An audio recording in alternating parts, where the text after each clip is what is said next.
Hello friends, সবাই কেমন আছো? আশা করি সবাই ভালো আছো, আমরাও ভালো আছি। আমার আরও একটি নতুন ব্লগে তোমাদের স্বাগত জানাই। গতকালে আমাদের বাড়িতে বিশ্বকর্মা পুজোর দিন বুড়ো রান্নার ভিডিও আশা করছি সবাই দেখেছো। আজকে এক দূর অজানার রাস্তায় আমরা পাড়ি দিয়েছি। কোথায় যাচ্ছি জানতে চাইছো, তাই তো? বলছি, দাঁড়াও। নৈহাটির বড়মার মাহাত্ম্য তো আমরা প্রায় সকলেই শুনেছি বা জেনেছি, কিন্তু আমার এতদিন সৌভাগ্য হয়নি কাছ থেকে বড়মাকে দর্শন করার। আজ সেই সৌভাগ্যই হয়েছে, বলতে পারো বড় মাই হয়তো আমাদের কাছে টেনেছে, তাই সৌভাগ্যও হয়ে গেল। দেখো, আজ তাই একদম সকাল সকাল বেরিয়ে পড়েছি মায়ের কাছে যাওয়ার জন্যে।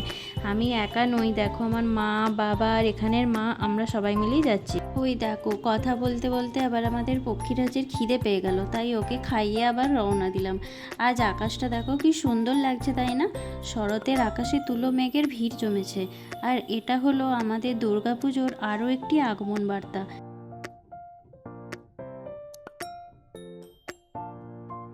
দেখো, নৈহাটি আমরা ঢুকে গেছি, আর এটা হলো নৈহাটি স্টেশন। তবে স্টেশনের পাশ দিয়ে যে রাস্তাটা নো এন্ট্রি কেন করেছে সেটা বুঝতে পারলাম না, তাই অগত্যা পিছনের রাস্তাটা দিয়ে যেতে হলো। এসে গেছি, দেখো আমরা আগের রাস্তাটা দিয়ে এলে এতটা ঘুরতে হতো না, সোজাই চলে আসতাম। যাই হোক, এসে তো গেছি, ব্যাস।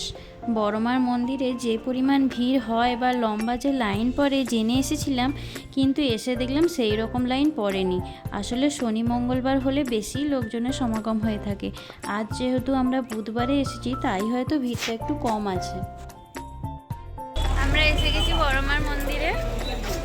আজ ভিড় তো খুব একটা নেই, শনি মঙ্গলবার হলে বেশি ভিড়। এই যে দুই মা বাবা সবাই আছে।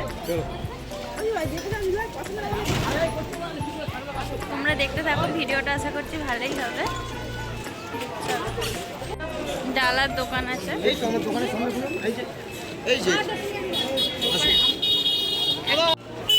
আমরা এখানে ডালার দোকানে এসেছি। ম্যাডামকে ভিডিও করো। এখানে দিদি লজ্জা পাচ্ছে। ক টাকার আছে ডালা?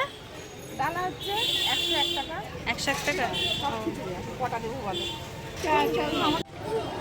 ওই 101 টাকা যেটা আছে, এই 101 টাকা।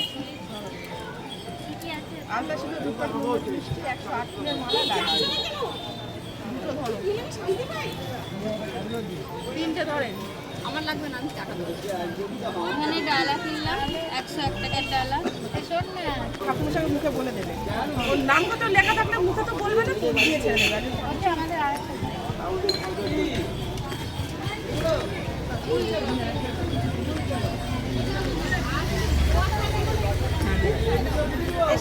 সাহিত্য সম্রাট বঙ্কিমচন্দ্র চট্টোপাধ্যায়ের জন্মস্থান নৈহাটি। সেখানকার বড়মা দর্শনেই আমরা আজ এসেছি। নৈহাটি শ্যামা পুজোর অন্যতম প্রধান আকর্ষণ অরবিন্দ রোডের বড়কালী অর্থাৎ বড়মার পুজো। প্রায় 100 বছর অতিক্রম করে ফেলেছে পুজোর বয়স। মাতৃ প্রতিমাই এই পুজোর বিশেষত্ব। নৈহাটির বড়মা প্রতিমার উচ্চতা প্রায় 21 ফুট। ঘন কৃষ্ণবর্ণ প্রতিমা স্বর্ণালঙ্কারে ভূষিতা। তবে সেই প্রতিমা কেবল দীপান্বিত অমাবস্যা অর্থাৎ দীপাবলির সময় পুজো করা হলেও নিত্য পূজা করা হয়ে থাকে প্রায় 4.5 ফুটের প্রতিমাকে। সেই প্রতিমা দর্শনে আমরা এলাম। এই প্রতিমা কোষ্ঠী পাথরে নির্মাণ করা হয়েছে, যা রাজস্থান থেকে আনা। স্থানীয়দের বিশ্বাস নৈহাটির এই বড়মা খুবই জাগ্রত। ভক্তরা মায়ের কাছে কিছু প্রার্থনা করলে ভক্তদের মনস্কামনা তিনি পূরণ করেন। তাই মায়ের আশীর্বাদ পেয়ে ভক্তরা মুক্ত হস্তে দান করেন। অনেক ভক্ত মানত করেন, আবার দণ্ডিও কাটেন। মনের ইচ্ছা পূরণ হলে মাকে অলঙ্কারও গড়িয়ে দেন। মায়ের 200 ভরি স্বর্ণালঙ্কার ও 100 ভরি রূপোর অলঙ্কার মাকে সাজানো হয়ে থাকে।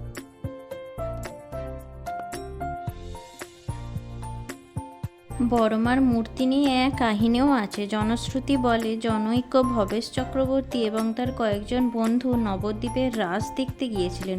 সেখানেই রাধাকৃষ্ণের বিশাল প্রতিমা দেখে ভবেশ চক্রবর্তী মনস্থির করেন তারাও এমন উঁচু মাতৃ প্রতিমা বানিয়ে কালী পুজো শুরু করবেন। এরপরই নৈহাটি ফিরে 21 ফুট লম্বা কালী প্রতিমা তৈরি করে প্রথমবার পূজা করেছেন তারা। সেই থেকেই পুজো শুরু হয়েছে এবং আজ পর্যন্ত সেই পুজো হয়েই চলেছে এখনো পর্যন্ত।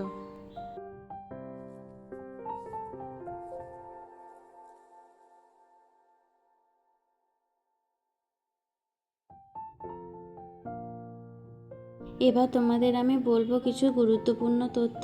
এখানে মাতৃদর্শনের সময় সব কিছুই দেওয়া আছে। সকাল 8টা থেকে দুপুর 1টা, তারপর দুপুর 1:30 থেকে 2:30, আবার বিকালবেলা 4টে থেকে রাত 8টা অবধি।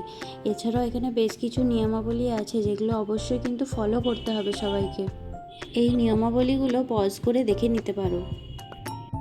দেখো, আমাদের পুজো দেওয়া কমপ্লিট হয়ে গেছে। আমরা যেখানে পুজোর ডালা কিনেছিলাম সেখানে যেয়ে বললাম আমাদের প্রসাদগুলো প্যাক করে দিতে।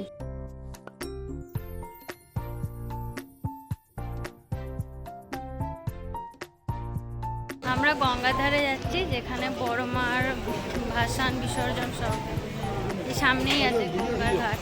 চলো তোমাদের নিয়ে যাই গঙ্গার ঘাটের দিকে।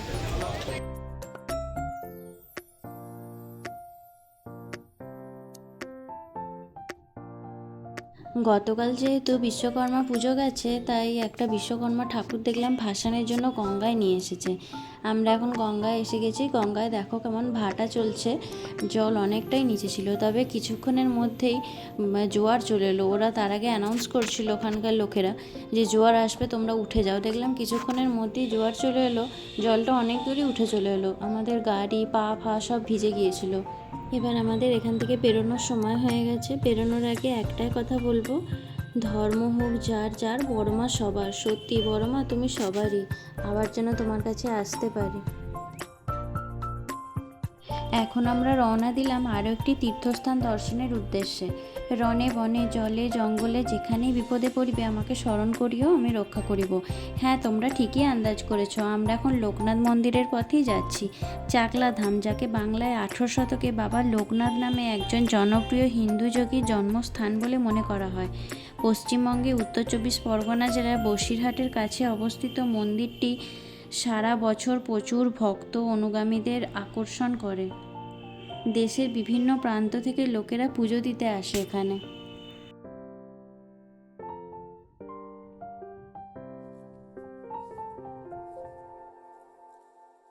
মন্দির সকাল 8টা থেকে রাত 10টা পর্যন্ত খোলা থাকে। মূলত এখানে দুটি মন্দির রয়েছে। মূল মন্দিরে বাবা লোকনাথের মূর্তি রয়েছে, ভক্তরা যেখানে পুজো দেন। পাশে দোতলা মন্দিরে বেশ কয়েকটি দেবতার বিগ্রহ আছে। মন্দিরের চূড়ায় ব্রহ্মা বিষ্ণু মহেশ্বরের মূর্তিও আছে। মন্দিরের সামনে আছে বিরাট বড় একটা মাঠ।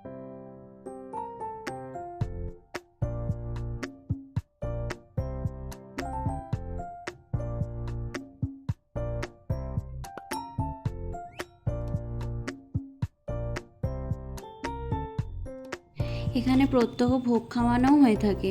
আমাদেরও এবারে পরিকল্পনা ছিল এখানে ভোগ খাওয়ার। বড় মার মন্দির ঘুরে তাই এখানে পুজো দিয়ে ভোগও খেলাম। ভোগেতে অনেক রকমেরই ব্যঞ্জন ছিল, খিচুড়ি, সবজি, পোলাও, সয়াবিন, চাটনি, পাঁপড়, পায়েস।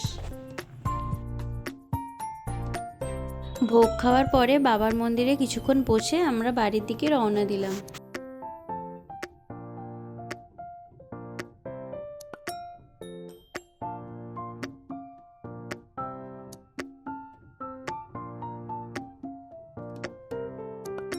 বাড়ি ফিরে পাপ্পুদার বার্থডে সেলিব্রেশন করা হলো। অ্যাজ ইউজুয়াল যে কোনো সেলিব্রেশন যেমন আমাদের ছাদে ফ্যামিলির সবাই মিলে করা হয়ে থাকে, আজও ঠিক সেটাই হলো। এবার গিফট আনবক্সিংও করে ফেললো পাপ্পুদা। তারপর কেক মিষ্টি নিয়ে আমি বাড়ি ঢুকলাম। আজকের পুরো ভিডিওটা কেমন লাগলো তোমাদের অবশ্যই জানিও। যদি ভালো লাগে লাইক, কমেন্ট, শেয়ার, সাবস্ক্রাইব করতে ভুলবে না। দেখা হবে আরেকটি নতুন ভিডিও। আজকের মতো টাটা, বাই বাই।